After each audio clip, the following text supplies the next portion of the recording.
Tallahassee folks, any one of you, what are the prospects for finding a dedicated source of funding for Tri-Rail to help clear the way for other funding?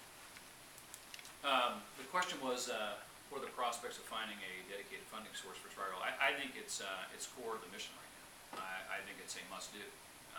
So I would answer that the prospects are very good. You know, we've run at this a couple of times, and I think that's frankly why we're up here today.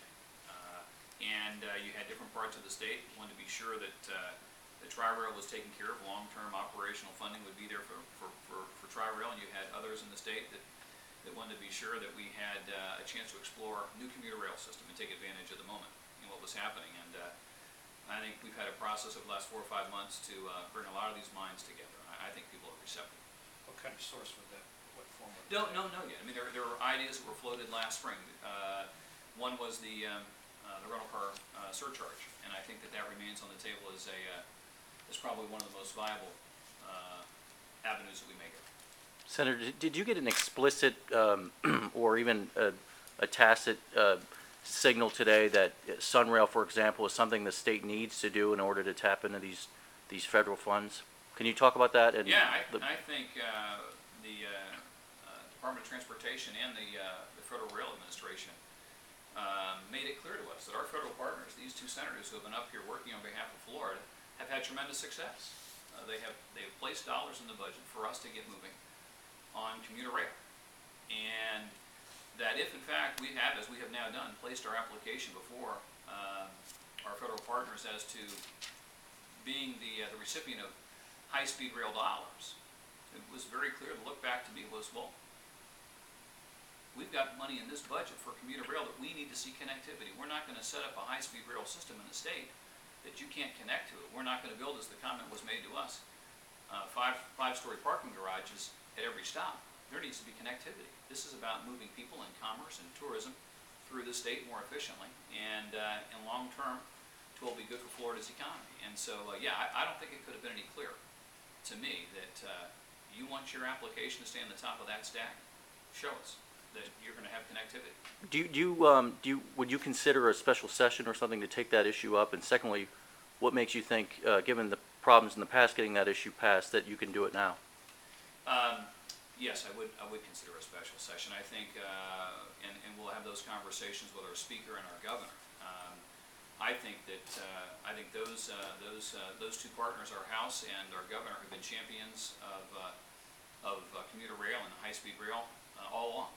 And so I think that those conversations could be very fruitful about a special session. And to your other point as to, well, have we not had these conversations in the past? We have, but again, over the summer, Senator Lawson, Senator Alexander, other senators have been around the state having conversations with our colleagues about the importance of coming together with some answers. And there had been an issue as to indemnity that Massachusetts recently came out with a new arrangement with their private partner, CSX, who is our private partner, and they forged new ground.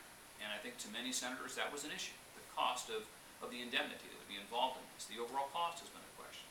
But now you see that possibly this could lead to greater investment in Florida. So I think from the time that we left in May, and the vote that came up shy in May, that there has been activity within communities and around the state of trying to bring all of us together and seeing a greater common good of pressing onward, more so than some of the territorial issues that we were trying to solve for our own constituency groups. And so I think it's been a positive 3 or 4 months. Just to clarify, you said you would consider, or is that something you are considering? I think it's. I think there's a strong opportunity now to consider a special session on the matter. What we learned today, Senator Lawson touched on this, and the senators have touched on this during our visits with them.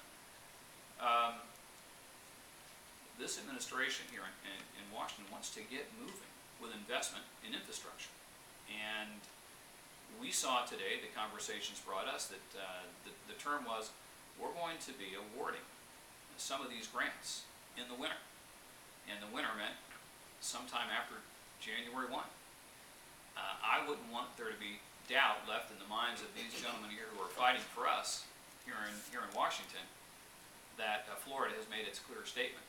So when those decisions are made, there's not the doubt that apparently does exist today, and I understand that, as to whether or not we would be the recipient for high-speed rail dollars if we haven't moved on with the connectivity that the Federal Rail administration believes is going to be necessary.